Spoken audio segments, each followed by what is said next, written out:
சிந்தனைக்கு எதுவாக நாம் எடுத்துக்கொண்ட வேத பகுதி யோவானுக்கு எழுதின சுவிசேஷ புத்தகம் 8வது அதிகாரம் வசனங்கள் 42 முதல் 48 முடிய உள்ள வசனங்களை கடந்த ஒரு சில வாரங்களாக நாம் தியானித்து கொண்டு வருகிறோம். இந்த நாளிலும் கூட அவற்றை நாம் படித்து தியானிப்போம். கர்த்தர் தாமே நமக்கு விளங்குதலையும் புரிந்து கொள்ளையும் தந்து வழி நடத்துவாராக. தொடர்ச்சியாக நாம் பார்த்து வரக்கூடிய சத்தியங்களிலே இந்த சத்தியம் மிக ஒரு முக்கியமான ஒரு சத்தியமாக இருந்து வருகிறது. யோவான் எழுதின 8ஆம் அதிகாரம் கிட்டத்தட்ட மத்தேயு, மார்க்கு, லூக்கா, அந்த 3 புத்தகங்கள் விட இந்த 4வது புத்தகமாக இருக்கக்கூடிய யோவான் புத்தகத்திலே அதிகமான இயேசு கிறிஸ்து போதித்த போதனைகள், உபதேசங்கள், அற்புதங்கள், அடையாளங்கள் அதிகமாக விரிவாக சொல்லப்பட்டு, குறிப்பாக சொல்லணும்னு சொன்னால் இயேசு கிறிஸ்துனுடைய இறையாண்மை தன்மை. இறையாண்மைன்னு சொன்னால் அவர்தான் இறைவன், இறைவனுடைய மைந்தன், இறைவனுடைய மகன், இறைவனுடைய குமாரன் என்பதை மிக தெளிவாக இந்த யோவான் ஆசிரியர் அவர் சொல்லியிருக்கிறார். விசேஷமாக சொன்னால் அவருடைய தெய்வீகத்தையும் அவருடைய மனுஷகத்தையும் மாறாமல், ஒரு உறுப்பு மாறாமல் உள்ளது உள்ளபடியே அப்படியே அவர் விவரித்து சொல்லியிருக்கிறார். நம்மால் அதை என்ன செய்ய முடியாது சொன்னால் புரிந்து கொள்ள முடியாது. ஆழமான சத்தியம் மிக புரிந்து கொள்வதற்கு மிக கடினமாக இருக்கக்கூடிய பகுதியை மிக லகுவான முறையில் என்ன செஞ்சிருக்கிறார் அப்படின்னு சொன்னால் இந்த யோவான் ஆசிரியர் இயேசுவை காண்பித்திருக்கிறார், அவருடைய பணியை காண்பித்திருக்கிறார். அவர் தான் இரட்சகர், அவர் தான் மீட்பர், அவரை தவிர இரட்சகர் மீட்பர் வேறு ஒருவர் இல்லை என்பதை மிக தெளிவாக காண்பித்திருக்கிறார் என்று சொல்லி நாம் பார்க்கிறோம். கிட்டத்தட்ட நாம் 41ஆம் வசனத்தில் ஆரம்பித்து 44ஆம் வசனம் வரைக்குமாய் நாம் என்ன படித்து புரிந்து கொண்டிருக்கிறோம். பிதாவை ஒரு மனிதன் எப்படி நேசிக்க முடியும், அன்பு கூற முடியும் அப்படின்னு சொல்லி கேட்கும்போது, இயேசுவை நேசிக்காத பிதாவாகிய தேவனை ஒரு மனிதன் அன்பு கூற முடியாது என்பதை பார்த்தோம். இயேசுவை நேசிக்காத ஒரு மனிதன் திருச்சபையை நேசிக்க முடியாது என்பதை பார்த்தோம். இயேசுவை நேசிக்காத ஒரு மனிதன் ஊழியத்தை நேசிக்க முடியாது என்பதை பார்த்தோம். இயேசுவை நேசிக்காத ஒரு மனிதன் வேதவசனத்தை வாசிக்க முடியாது, புரிந்து கொள்ள முடியாது என்பதை பார்த்தோம். இயேசுவை நேசிக்காத ஒரு மனிதன் அவனால் ஜெபம் பண்ண முடியாது, மற்ற ஊழியங்களில் பங்கெடுக்க முடியாது என்பதை தீர்க்கமாக நாம் பார்த்தோம். ஆகவே அல்டிமேட் கோல், அடிப்படை நோக்கம், அடிப்படை மையமான ஒரு நபர் யாருன்னு சொன்னால் ஆண்டவராக இயேசு கிறிஸ்து. இப்போ இயேசு கிறிஸ்து இல்லாமல் எந்த மனிதனுடைய வாழ்க்கையிலும் ஒரு அடி கூட எடுத்து வைக்க முடியாது என்பது தான் நிதர்சனமான உண்மை. இதுதான் இந்த யோவான் ஆசிரியர் சொல்லி கொண்டு வருகிறார். அப்போ இந்த இடத்துல ஆண்டவராக இயேசு கிறிஸ்துவுக்கும் யூதனுக்கும் இப்போ நேரடியான வாக்குவாதம் நடந்து கொண்டிருக்கு, நேரடியான மோதல். அப்போ என்ன நடக்குதுன்னு சொன்னால் அவன் விசுவாசியே இல்லை, விசுவாசம் சொல்லி கொண்டிருக்கிறான். எனக்கும் எங்களுக்கும் யெகோவா தேவனுக்கும் பங்கு இருக்குன்னு சொல்லி கொண்டிருக்கிறான். எங்களுக்கும் ஆபிரகாமுக்கும் பங்கு இருக்குன்னு சொல்லி கொண்டிருக்கிறான். வேதம் கையில் இருக்கு, அவங்களுக்கு ஜெப ஆலயம் இருக்கு, தேவ ஆலயம் இருக்கு. ஆனால் அங்கே என்ன இல்லை அப்படின்னு சொன்னால் அங்கே வந்துட்டு கிறிஸ்து இல்லை அவங்க வாழ்க்கையில், ரட்சிப்பு இல்லை அவங்க வாழ்க்கையில், மன்னிப்பு இல்லை. அப்போ வெறுமனே பேசி கொண்டிருக்கிறான், வேதத்தை கையில் கொண்டு வைத்து கொண்டு வெறுமனே பேசி கொண்டிருக்கிறான். அப்போ அவன் நம்பின காரியங்கள், அனுசரித்த காரியங்கள், செய்த காரியங்கள் சொன்னால் வெறும் பாரம்பரியமான காரியங்களை, பொய்யான காரியங்களை நம்பிக்கொண்டிருக்கிறான், சடங்குகளை நம்பிக்கொண்டிருக்கிறான். அதுக்கு தான் இயேசுவான்னு சொல்கிறான், நீங்கள் உங்கள் பிதாவாகிய பிசாசினால் உண்டானவர்கள். அதான் அங்கே சொல்கிறார். இப்போ இதெல்லாம் வச்சு தான் நேரடியாக அங்கே அடிக்கிறாரு, நேரடியாக அங்கே சொல்கிறார், நீங்கள் யெகோவா தேவனால் உண்டானவர்கள் அல்ல. நீங்கள் யாரால் உண்டானீங்க? உங்கள் பிதாவானால். உங்களுடைய பிதா யெகோவா தேவன் இல்லை. உங்களுடைய தேவன் இந்த உலகத்தின் அதிபதியாக இருக்கக்கூடிய பிசாசானவன், சாத்தானானவன். அவர் தான் உங்களுக்கு பிதாவாக இருந்து கொண்டிருக்கிறான். அவன் தான் உங்களை ஆட்சி செய்து கொண்டிருக்கிறான். அவன் தான் உங்களை இயக்கி கொண்டிருக்கிறான். நீங்கள் அவனுக்கு கீழ்ப்படுகிறீங்க, அவனுடைய இச்சையை நிறைவேற்றும்படியாக நீங்கள் பிரியப்படுறீங்க. ஆனால் பிதாவுடைய சித்தம் என்ன என்பதை நீங்கள் அறிந்து கொள்ள உங்களுக்கு விருப்பம் இல்லை. பிதாவுடைய விருப்பம் என்ன என்பதை கேட்டுக்கொள்ள உங்களுக்கு விருப்பம் இல்லை. பிதாவுடைய சித்தத்தை கேட்டு அதை நிறைவேற்றுவதற்கு பதிலாக பிசாசுடைய சித்தத்தை கேட்டு நீங்கள் அதை நிறைவேற்ற துடித்து கொண்டிருக்கிறீர்கள். ஆகவேதான் நீங்கள் உங்கள் பிதாவாகிய பிசாசினால் உண்டானவர்கள். அவன் எப்படி இருக்கான்னு சொன்னா, அவன் ஆதி முதல் அவன் பொய்யனாக இருக்கிறான். அவன் ஆதி முதல் கொலைபாதகனாக இருக்கிறான். அவன் ஆதி முதல் சத்தியத்திலே நிலை நிற்காத ஒரு மனிதனாக நபராக இருந்து கொண்டிருக்கிறான். அவன் ஆதி முதல் அவன் சத்தியத்திலே அவன் கட்டப்படாத ஒரு மனிதனாக இருந்து கொண்டிருக்கிறான். முதல் மனிதன் ஆதாமை கெடுத்து போட்டவன், அவனுடைய மனைவியை கெடுத்து போட்டவன், அவனுடைய முதல் குடும்பத்திலே கொலையை கொண்டு வந்தவன், கொலை செய்ய முடியாத எண்ணத்தை கொடுத்து தூண்டினவன் தான் இந்த மனிதன். அப்போதிலிருந்து இப்போது வரைக்கும் அவனுடைய பணி ஓய்ந்த பாடு இல்லை. குறிப்பாக பார்த்தோம்னு சொன்னால், அவன் தேவனால் தெரிந்து கொள்ளப்பட்ட, கடவுளால் தெரிந்து கொள்ளப்பட்ட மனுக்குலத்தை, மக்களை, திருச்சபையை அவன் தொடர்ந்து கலங்கடித்து கொண்டிருக்கிறது தான் அவனுடைய வேலை. குழப்பத்திலே அடித்து குழப்பத்திலே கொண்டு செல்லுவது தான் அவனுடைய வேலை. குறிப்பாக சொன்னால் சந்தேகத்தை உண்டு பண்ணுவது. இதுதான் நம்ம பிசாசுடைய கிரியைகளில் நாம் பார்க்க வேண்டியது, நான் நம்ப வேண்டியது, உற்று நோக்க வேண்டியது எதுன்னு சொன்னா, விசுவாசிகளிடத்தில் குழப்பத்தை கொண்டு வருவது, சமாதானத்தை குலைப்பது, சந்தேகத்தை உண்டு பண்ண. இது யாருடைய வேலை? பிசாசுடைய வேலை. இது தனிப்பட்ட நபரிடத்திலே அவன் கொண்டு வந்து தாக்குதல் செய்கிறான். சபையினத்திலே கொண்டு வந்து தாக்குதல் செய்கிறான். குடும்பத்திலே கொண்டு வந்து தாக்குதல் செய்கிறான். அநேக குடும்பங்கள் இரையாயிருக்கிறது.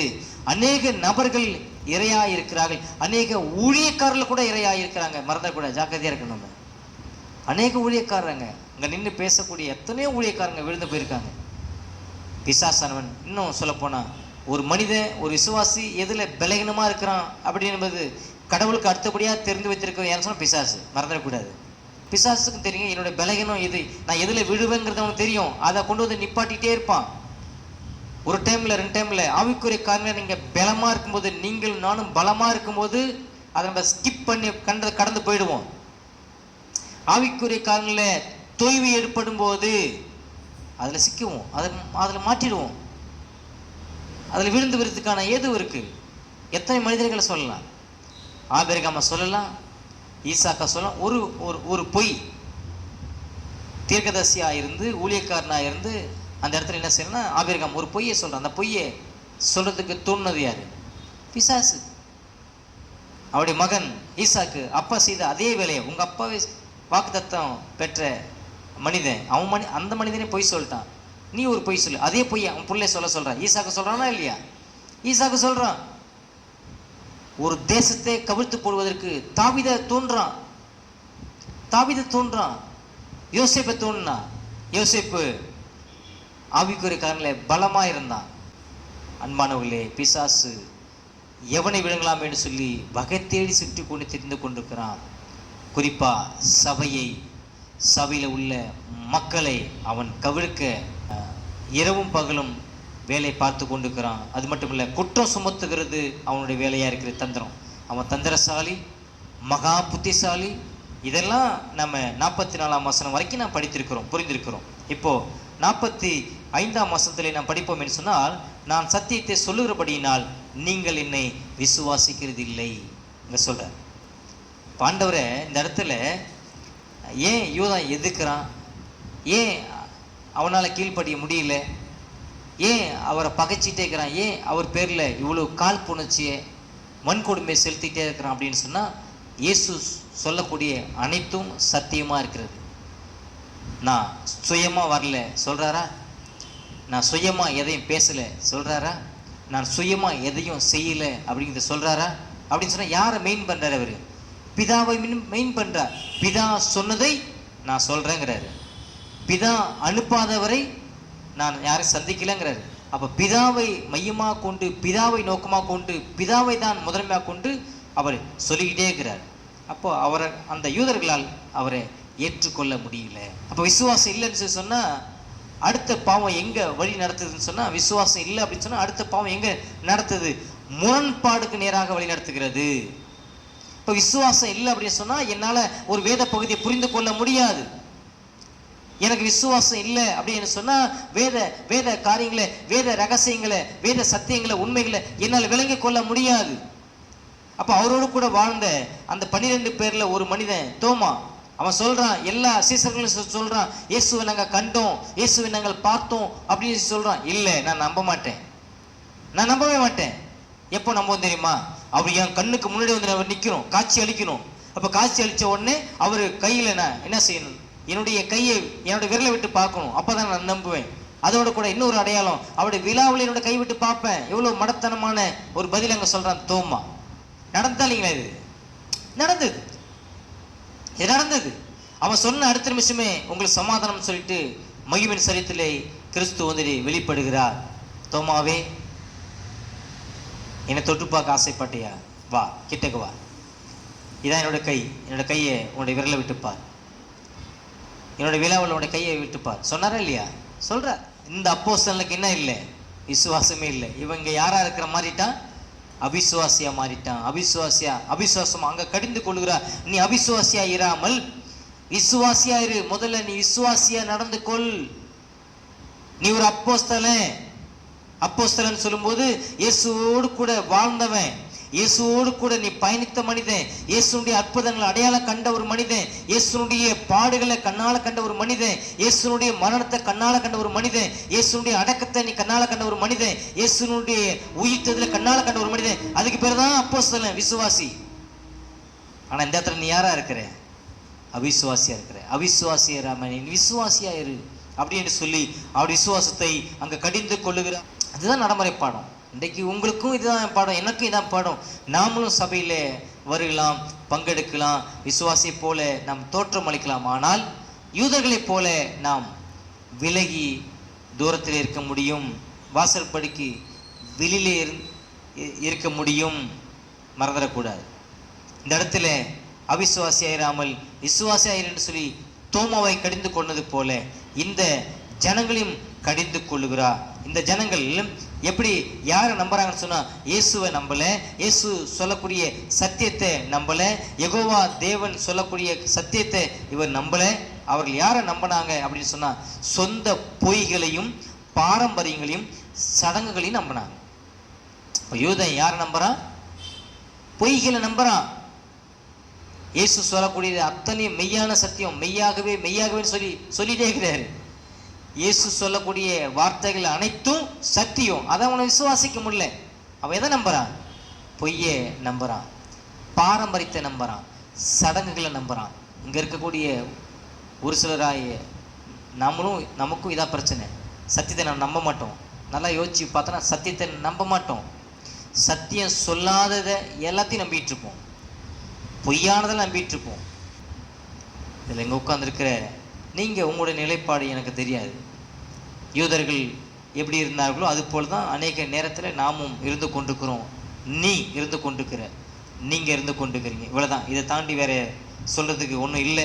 யோவான் 8ஆம் அதிகாரம் 46ஆம் வசனத்தில் ஆண்டவர் நேருக்கு நேராக பார்த்தாங்க கேட்கிறார், உங்களில் யார் என்னிடத்தில் பாவம் உண்டு என்று என்னை குற்றப்படுத்தக்கூடும்? இந்த மாதிரி கேள்வி கேட்ட எந்த ஒரு மனிதனையாவது எந்த ஒரு மதத்திலாவது நீங்கள் கேள்விப்பட்டது உண்டா? நீங்கள் அறியிருந்தது உண்டா?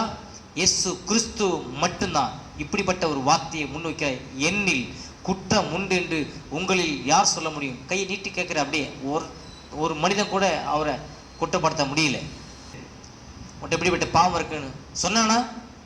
யாரும் சொல்ல முடியல. அங்க இடத்துல அங்க சொல்றாரு, உங்களிலே யார் என்னை குற்றப்படுத்த முடியும்? என்னிடத்துல பாவம் உண்டு என்று சொல்லி. அன்பானவர்களே, இப்படி ஒரு கேள்வியை வரலாற்றில் உலகத்தில் எந்த நபரும் எந்த மனிதனும் கேட்டிருக்க முடியாது.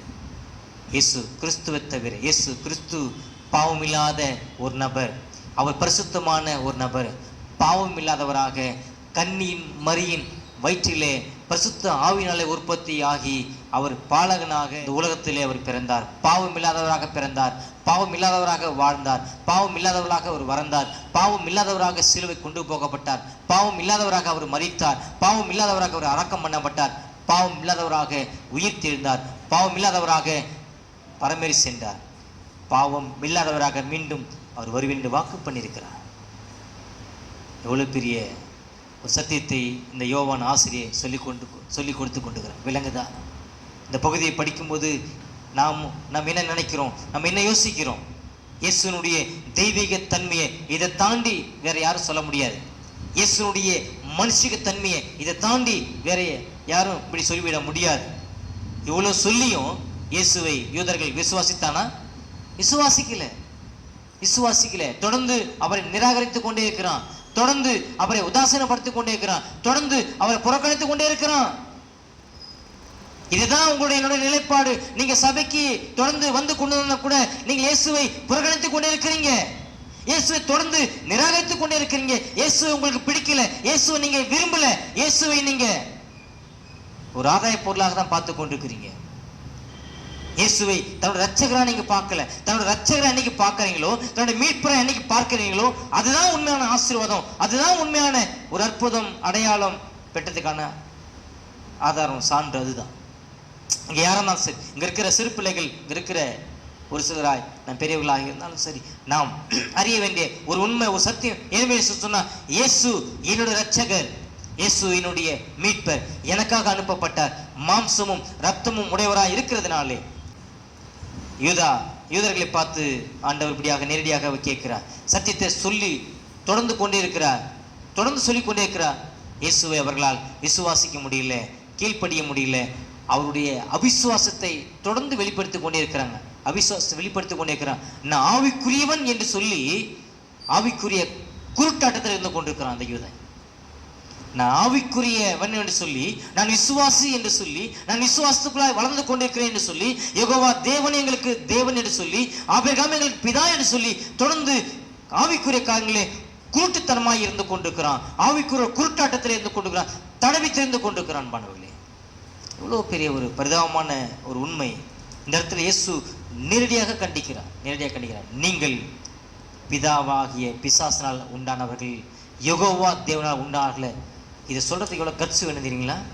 அவர் ஒருத்தர் தாங்க தனியாக என்ன சொல்லி கொண்டிருக்கிறார். திரளான கூட்டம் எல்லாம் சேர்ந்து அப்படியே கிட்ட நெருங்கினாவே போதும், அப்படியே தர்மடின்னு சொல்லுவோம்ல, அப்படி அடித்தா கூட அப்படியே தம்சம் பண்ணிடலாம்.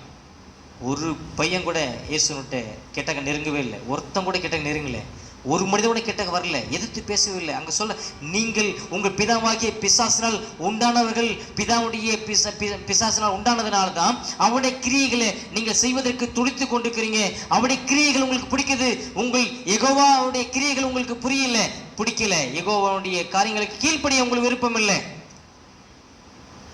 உங்களுக்கு பிசாசு தான் உங்களுக்கு பிடிக்குது, பிசாசுடைய கிரியைகளை உங்களுக்கு பிடிக்குது என்று சொல்லி நேரடியாக அங்கே கண்டிக்கிறார்.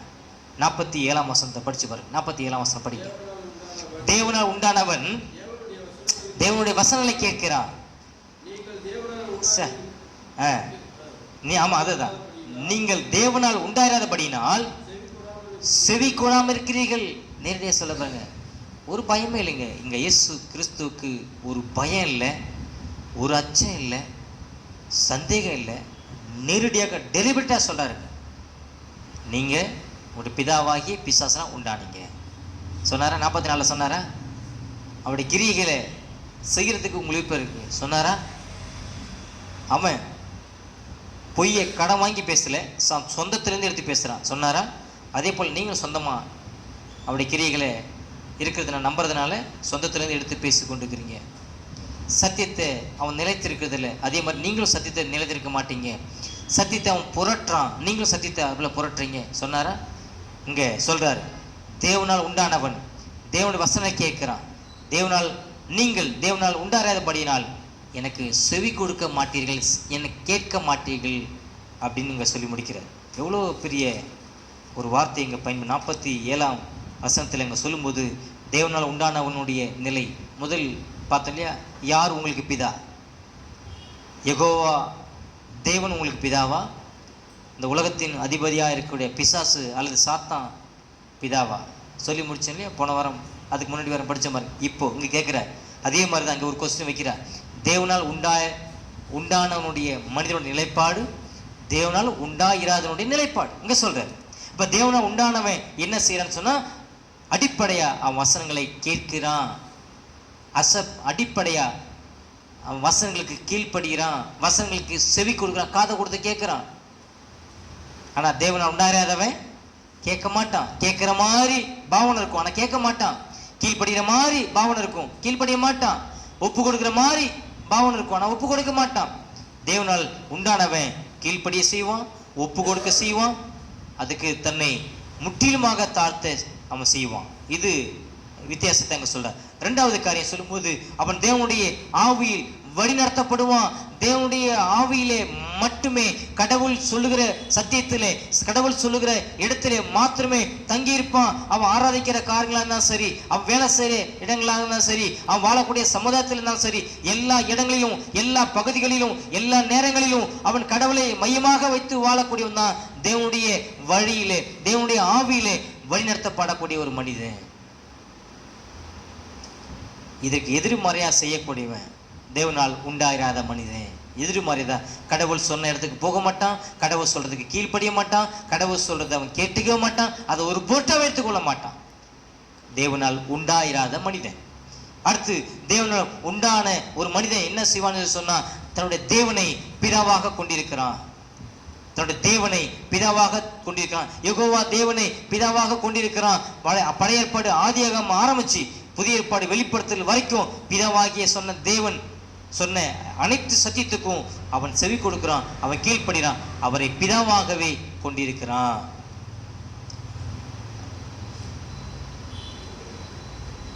பிதாவால் உண்டாயிராத மனிதன், தேவனால் உண்டாயிராத மனிதன் பழைய ஏற்பாடை படிப்பான், நம்ப மாட்டான். புதிய ஏற்பாடை படிப்பான், நம்ப மாட்டான். அவனுக்கு எது சாதகமோ அதை மட்டும் எடுத்துக்கொள்ளுவான். இதான் வித்தியாசம். அடுத்து நான் பார்த்தோம் அப்படின்னு சொன்னா, தேவனால் உண்டான ஒரு மனிதன் தேவனுடைய வசனங்களை கேட்கிறார்கள் மட்டுமல்ல, அதற்கு அவற்றை புரிந்து கொள்வதற்கு பிரயாசப்படுவான். கடவுளுடைய வார்த்தையை கேட்கிறதுக்கு மட்டுமல்ல, அதை புரிந்து கொள்வதற்கு பிரயாசப்படுவான். நேரத்தை கொடுப்பான், நேரங்காலம் பார்க்க மாட்டான். மார்ட்டின் லூத்தர் என்ற தேவ மனுஷன் 2 மணிக்கு எந்திரிச்சு ஜெபம் பண்ணுவாராம். எப்போல்லாம் தூக்கம் வரலையோ அப்போல்லாம் எந்திரிச்சு ஜெபிக்கிற ஒரு மனிதன் தான் ஆவியில் நடத்தப்படக்கூடிய ஒரு மனிதன். உன்னுடைய அனுபவம் அப்படி இருக்கா? உனக்கு தூக்கம் வரலன்னு சொன்னால் கண்டதெல்லாம் நினச்சி நீ குழப்பம் அடைஞ்சி நிம்மதியை இழந்து, சமாதானத்தை இழந்து, தூக்கத்தை இழந்து அப்படி இருக்கிறது பேர் விசுவாசி கிடையாது. கடவுளுடைய வழியில் ஆவியில் நடத்தப்படுறது கிடையாது. நீ தூக்கம் வரலையா, நீ ஜெபம் பண்ணணும். தூக்கம் வரலையா, நீ பைபிள் படிக்கணும். நீ தூக்கம் வரலன்னு சொன்னால் மற்றவர்களுக்காக நீ ஜெபம் பண்ணணும். ஜெபிக்க வேண்டிய பாரம் வந்துக்கிட்டே இருக்கு. போன வாரத்தில் இந்த காசா தேசத்தில் நடந்த சம்பவத்தை அனுப்பி வச்சேன். அதை பார்த்துட்டு எத்தனை பேர் பரிதாபப்பட்டீங்கன்னே தெரியல. நம்ம குரூப்பில் வரக்கூடிய அத்தனையும் தேவையற்ற காரியம், ஒரு குப்பை கூட வரதே கிடையாது. தெரியுமா உங்களுக்கு? நீங்கள் படிச்சீங்கன்னா உங்களுக்கு தெரியும். தேவையான காரியங்கள் கிட்டத்தட்ட இந்த கிரணோ கிரேஸ் ஐக்கியம் அப்படிங்கும்போது ஒரு இறையில் கல்லூரி மாதிரி நான் பார்க்குறேன். அது அவ்வளோ விஷயங்கள் வந்துட்டுருக்கு. எத்தனை பேர் படிக்கிறீங்க? உங்களுக்கு படிக்கிறது கூட நேரம் இருக்க மாட்டுது. நீங்கள் அதை படித்து ஒரு ரெஸ்பான்ஸ் பண்ணுறது கூட உங்களுக்கு நேரம் இருக்க மாட்டுது. ரொம்ப வேதனையாக இருக்குது. அன்பான ஒரு ஆர்டிக்கல், ஒரு பேராகிராஃபை கூட உங்களால் படிக்க முடியல சொன்னால் வேறு எதை நீங்கள் படிக்க முடியும்? தேவையற்ற நேரங்களில் நம்ம எவ்வளோ நேரம் செலவழிச்சிட்டு உட்காந்துருக்குறோம். எவ்வளோ உழைப்பு, நம்முடைய உழைப்பு உலகத்தில் அனாவசியமாக போய்கொண்டிருக்கு. ஆனால் உங்களுடைய ஆத்மா நன்மைக்காக ஒரு பேராகிராஃப் கூட உங்களால் படிக்க முடியல சொன்னால் நீங்கள் என்ன விசுவாசி? நீங்கள் கடவுளுடைய வழியில் நடத்தப்படுறீங்களா? கடவுளுடைய ஆவி உங்களுக்குள்ளே வாசமாக இருக்கிறாரா? தேவனால் உண்டான மனிதன் குறித்து பார்க்குறோம். கடவுளுடைய காரியங்களில் அவன் தொடர்ந்து செவி கொடுக்குறான், தொடர்ந்து அவன் நடந்து கொண்டு வருகிறான். தேவனால் உண்டாயிராத மனுஷன் அதுக்கு எதிர்மறையாக நடந்து கொண்டிருக்கிறான். அடுத்து நீங்கள் பார்த்தீங்க சொன்னால் ஆவிக்குரிய ஞானத்தை பெற்றுக்கொள்கிறான். நீங்கள் ஆவிக்குரிய பலத்தை எப்போது நீங்கள் பெற்றுக்கொள்ள முடியும்? ஆவிக்குரிய ஞானத்தை எப்போது நீங்கள் பெற்றுக்கொள்ள முடியும்? வேதம் இல்லாமல் ஆவிக்குரிய ஞானத்தை நீங்கள் ஒருபோதும் ஒரு காலமும் பெற்றுக்கொள்ளவே முடியாது. யாக்கோபில் சொல்கிறார். யாக்கோபில் சிறு பிள்ளைகளுக்கு ஒரு ஆலோசனை அங்கே சொல்கிறார். சிறு பிள்ளைகள் மட்டும் இல்லை, வாலிபர்களுக்கு, வயோதிகர்களுக்கு, மூத்த அத்தனை மனுஷனுக்கு சொல்கிறார், ஞானத்தில் நீ குறைவுள்ளனா இருந்தா நீ கவலைப்படாது. நீ ஞானத்தில் குறைவுள்ளனா இருந்தா நீ கவலைப்படாது. ஒருவரையும் கடிந்து கொள்ளாதவர், ஒருவரையும் அற்பமாய் எண்ணாதவர், சம்பூர்ணமாய் கொடுக்கிறவர், தாராளமாய் கொடுக்கிறவர். அவரிடத்துல கேள், அவர் உனக்கு தாராளமாய் தருவார், வஞ்சகம் இல்லாமல் தருவார். தயால பிறப்பு, நானும் நீங்களும் ஆராதிக்கிற இந்த தேவன் தயால பிறப்பு. அவர் பரிபூர்ணமான தேவன், பூரணமான தேவன், குறைவில்லாத தேவன், தாராளமாய் கொடுக்கிற தேவன், கணக்கு வழக்கு பார்க்காத கொடுக்கிற தேவன். அந்த தேவனை நீங்களும் கொண்டிருக்கிறோம். அந்த தேவனை இந்த வேதத்தின் வழியாக பெற்றுக்கிறோம். அன்பானவர்களே, நீங்கள் ஞானத்தை பெற்றுக்கொள்வதற்கு, ஆவியிலே நடத்தப்படுவதற்கு, அவருக்கு கீழ்ப்படிவதற்கு, அவருக்கு ஒப்பு கொடுப்பதற்கு, அவருடைய சத்தியங்களை புரிந்து கொள்வதற்கு செய்ய வேண்டிய ஒரு காரியம். வேதத்தோடு நம் அதிகமான நேரத்தை செலவிட வேண்டும். ஜெபத்திலே அதிகமான நேரத்தை செலவிட வேண்டும். அடுத்து காரியம் நாம் பார்க்கிறோம். அந்த தேவனால் உண்டான ஒரு மனிதன் தேவனுடைய உறவில் தொடர்ந்து பலப்பட்டு கொண்டே இருப்பான், தன்னை வளைத்து கொண்டே இருப்பான். உங்களுடைய உறவு வளர்கிறதா அல்லது தேய்கிறதா? உன்னுடைய உறவு முன்னேற்றம் பாதையில் போகிறதா அல்லது பின்னோக்கி வந்து கொண்டிருக்கிறதா? நீ தான் பதில் சொல்லணும். நான் சொல்லணும். என்கிட்ட சொல்றதுக்கு பிரச்சனை இல்லை. நான் ஒரு வேலைக்காரன், அவ்வளோதான். நான் ஒரு நாய் இங்கே உட்காந்து குலைச்சிக்கிட்டு இருக்கிறேன், அவ்வளோதான். கடவுளுடைய வார்த்தையை கொண்டு வந்துட்டு குலைச்சிட்டு இருக்கிறேன். அவருடைய கழுதை மாதிரி அவருடைய வார்த்தையை சுமந்து கொண்டு வந்து நாய் மாதிரி குலைச்சிட்டு இருக்கிறேன். இதுதான் என்னுடைய வேலை. முடிஞ்சிச்சு. முடிஞ்ச உடனே பிள்ளாத்து கையை கழுவுன ஆண்டவரே என்னுடைய பணியை நான் முடிச்சுட்டு வந்து உட்காந்துருவேன். இதோட உத்தரவாதம் கேட்ட உங்கள் எல்லாத்தையும் இருக்குது. ஆண்டவர் உன்கிட்ட கணக்கு கேட்பார். இவ்வளோ வசனங்களை கேட்டு நீ ஒப்பு கொடுக்காருன்னு சொன்னால் உன்கிட்ட கணக்கு கேட்பார். இது கீழ்ப்படியாமல் இருந்து சொன்னால் உனக்கு கணக்கு கேட்பார். இதுக்கு நீ அர்ப்பணிக்காமல் இருந்தேன்னு சொன்னால் உனக்கு கணக்கு கேட்பார். ஆனால் நான் சொல்கிறேன், பூர்ணமாக என்னால் கை கொள்ள முடியாது. கடவுள் தெரியுமா தெரியாது? இங்கே உட்காந்துருக்கிற எல்லாருடைய சூழ்நிலை அவருக்கு தெரியும். பூரணமாக கை கொள்ள முடியாதுங்கிறது அவருக்கு தெரியும். நான் பலவீனமானங்கிறது அவருக்கு தெரியும். நான் அறிவீனமானங்கிறது தெரியும். ஆகவே தான் காலைல பார்த்தோம். அதாவது பிரதான ஆசாரியனை குறித்து நான் பார்க்கும்போது, பிரதான ஆசாரியன் ஒரு பாவம் செஞ்ச ஒரு மனிதனை பார்க்கும்போது அவனை பார்த்து என்ன செய்வான்னு சொன்னால் உதாசீனமாக, அதாவது அற்பமாக பார்க்கறது. அற்பமாக ஏன்னா ஆசாரியனை தானே போகணும். ஒரு குஷ்டரோகிக்கு குணமாயிட்டா ஆசாரியன் போயிட்டு கையை காட்டணும். கையை காட்டி நான் குணமாயிட்டேன், அவன் சர்டிஃபிகேட் கொடுத்தா தான் அடுத்தது ஆலயத்துக்கு வரணும். இதுதான் பழைய ஏற்பாடுடைய முறைமை. விபச்சாரத்தில் ஒரு பெண்ணோ ஒரு ஆணோ மாட்டி உயிர் பிழைத்து, கடவுள் கிருபினால் உயிர் பிழைத்து வந்தான்னு சொன்னால் ஆசாரியன் போய் காமிக்கணும். ஒரு திருடனவன் அவனுடைய தீர்ப்பு, அதாவது குற்றம் நிரூபிக்கப்படுகிற பட்சத்தில் ஆசாரியனை போய் சொல்லணும், என் மேலே குற்றம் சுமத்திருந்தாங்க, அது நிரூபணம் ஆயிடுச்சு, நான் நிரபராதின்னு சொல்லிட்டு ஆசாரியன் சொல்ல தேவாலயத்துக்கு போகணும். இதான் இங்கே என்ன சொல்கிறாருன்னு சொன்னால், அந்த ஆசாரியனே ஒரு கட்டத்தில் ஒரு மனிதனை பார்த்து ஏளனமாக பரியாசமாக பார்க்க முடியும். ஆனால் நானும் நீங்களும் பெற்றுக்கொண்டுகிற இந்த பிரதான ஆசாரியராகி ஆண்டவராக இயேசு கிறிஸ்து எந்த மனிதனையும் பார்த்து பரியாசம் பண்ணக்கூடியவர்கள் இல்லை. என்னிடத்தில் வருகிற ஒருவனையும் நான் புறம்பே தள்ளுவதில்லை சொல்றாரா இல்லையா? அன்பானவர்களே, உங்களுக்கும் எனக்கும் இருக்கிற இந்த ஆசீர்வாதம் போல உலகத்தில் வேற எந்த மனிதருக்கும் கிடையாது. இதுதாங்க ஆவிக்குரிய பிறப்புங்கிறது. அப்போது 47ஆம் வசனம் என்ன சொல்லுது அப்படின்னு சொன்னால், ஆவிக்குரிய பிறப்பை குறித்து அங்கு சொல்லுகிறான். ஆவிக்குரிய பிறப்பு என்றால் என்ன? ஆவியிலே நடத்தப்படுவது, தேவனால் உண்டான ஒரு மனிதன், தேவனுடைய வசனங்களுக்கு கீழ்ப்படுகிற ஒரு மனிதன், தேவனுடைய வசனங்களுக்கு ஒப்பு கொடுத்து வாழக்கூடிய ஒரு மனிதன், தேவனுடைய வசனங்களுக்கு அர்ப்பணித்து வாழக்கூடிய ஒரு மனிதன், ஆவியில் நடத்தப்படக்கூடிய ஒரு மனிதன், தொடர்ந்து சத்தியத்தை புரிந்து கொள்வதில் பிரயாசம் எடுக்கிற ஒரு மனிதன். இதெல்லாம் 47ஆம் மாதத்தில் இவ்வளோ காரியங்களை சொல்லி கொண்டு வருகிறார். இப்போ தேவனால் உண்டானவன் தேவனுடைய வசனங்களை கேட்கிறான், தேவனுடைய ஆவியிலே அவன் நடத்தப்படுகிறான், கீழ்ப்படுகிறான், அதை ஒப்பு கொடுக்கிறான். கடைசியில் சொல்லி முடிக்கிறார், நீங்கள் தேவனால் உண்டாயிராதபடியினால் கேட்க மாட்டீர்கள். நீங்கள் நான் என்ன மணிக்கணக்கில் சொன்னாலும் போதிச்சாலும் நீங்கள் கேட்கவே மாட்டீங்க. உங்களுடைய காதை நீங்கள் எங்கே வாடகை கொடுத்துட்டு வந்துட்டீங்க, உங்களுடைய இருதயத்தை வேற எங்கே வாடகை கொடுத்துட்டு வந்துட்டீங்க, தாரவாத்தை கொடுத்துட்டு வந்துட்டீங்க, நீங்கள் கேட்க மாட்டீங்க. இயேசு யூதர்களை பார்த்து நேரடியாக கண்டீர். இதெல்லாம் எப்படி சும்மா இந்த வார்த்தையில் தடை கொடுக்குற மாதிரி இருக்கா, அப்படி சும்மா பலரும் அரைகிற மாதிரி இருக்கா? தடை கொடுக்கறதுக்கு வேலையே கிடையாது, விழுது, சாட்டு அடி மாதிரி விழுது.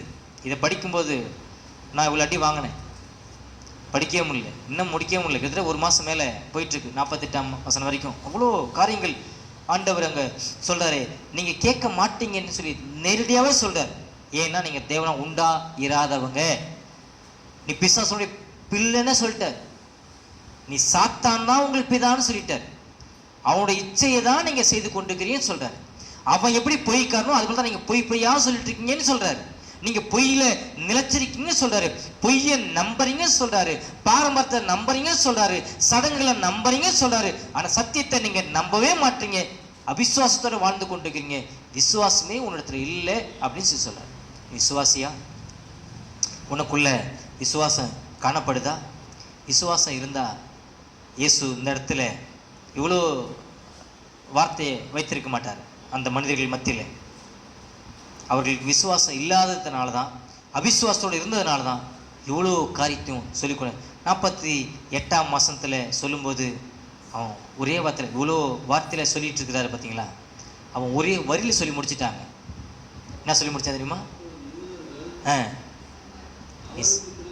அவருக்கு மறுமொழியாக இதை கேட்டு உள்ள உடைச்சிருக்கணுமா இல்லையா? அப்படி சுக்கு நொறாயி உட்காந்துருக்கணுமா இல்லையா? அவன் சொல்கிறான், இதை கேட்டுட்டு அவரை பார்த்து, ஒருமையிலே பேசுகிறாங்க, பன்மையில கூட பேசலை, ஒருமையிலே பேசுகிறான். உன்னை சமாரியன் என்றும் பிசாசு பிடித்தவன் என்றும் நாங்கள் சொல்றது சரிதான் அப்படிங்கிறான். நாங்கள் சொல்றது சரி, நீ பிசாசு பிடித்தவன், நீ பிசாசு கூட தலைவன், பிசாசுடைய ஆவியில அற்புதங்கள் அடையாளம் செய்து கொண்டிருக்கிற, பிசாசுடைய உதவியில நீ பிரசங்கம் பண்ணி கொண்டிருக்கிற, போதிச்சு கொண்டிருக்கிற. இதை கேட்டு அங்கே நிற்கிற பாருங்க. இதை கேட்டுட்டு இதை பேசின அவன் உயிரோடு கூட இருக்கிறான். இதை கேட்டு கொண்டிருக்கிற இயேசு நின்று கொண்டிருக்கிறார். இங்கே தான் இயேசுடைய ஒரு இரக்கம், இயேசுடைய கிருபை இங்கே தான் அங்கே பார்க்குறோம். ஒரு கோபமாக பார்த்தா அப்படின்னு சொன்னால் அவன் எல்லாமே அப்படியே அதமாக இருப்பான், அவன் எல்லாம் அப்படியே புசோனமாக இருப்பான். ஆனால் அங்கே கிறிஸ்து அதை பொறுத்து கொண்டு அங்கே பொறுமையை கையாளுகிறார். பொறுமையாக நிற்கிறார், வேற ஒன்றும் பேசவே இல்லை. இதான் கடவுளுடைய கிருபை. இதே பழைய ஏற்பாட்டில் இப்படி பேச முடியுமா? பழைய ஏற்பாட்டில் பேசின கூட்டம் தாத்தான், அம்ராம், இன்னும் அபிராம், 3 வம்சாவளியை குறித்து நம்ம பார்த்தோம் இல்லையா? பேசின அடுத்த நிமிஷம் என்ன செஞ்சிட்டான்? அப்படியே பொதுன்னு மண்ணுக்குள்ளே போயிட்டான். ஆனால் இங்கே இந்த கூட்டம் இயேசுவை பேசுது, இயேசு கேட்டு நின்று கொண்டிருக்கிறான், அவனும் உயிரோட கூட இருந்துட்டுருக்கிறான். இப்போ பழைய ஏற்பாட்டில் அந்த மாதிரி ஒரு புதக்குழி உருவாகி அப்படியே மண்ணுக்குள்ளே போயிருந்தா அப்படி இருந்திருக்கும். அதை நாங்கள் போக செய்யலை. இதாங்க கிருபை. கடவுள் உங்களுக்கும் எனக்கும் இப்படி தான் கிருபை இறக்கம் பாராட்டி வந்து கொண்டிருக்கிறார். நீங்கள் நானும் அவிசுவாசம் கொள்றதுக்கு, நம்மளாம் உயிரோடு இருக்கிறதுக்கு இருக்கவே கூடாது. நம்ம பெருமை கொண்டு நடப்பதற்கு, நம்ம இருமாப்பு கொண்டு நடப்பதற்கு, கடவுளை எதிர்க்கிற காரியங்களுக்கு நம்மளாம் உயிரோட கூட இருக்கக்கூடாது, உயிரோட கூட வைக்கக்கூடாது. ஆனால் கடவுள் கிருபையாக கிருபையாக கிருபையாக கிருபையாக, அந்த வார்த்தை தவிர வேறு வார்த்தை சொல்ல. கடவுள் உங்களை சந்திக்கணும்,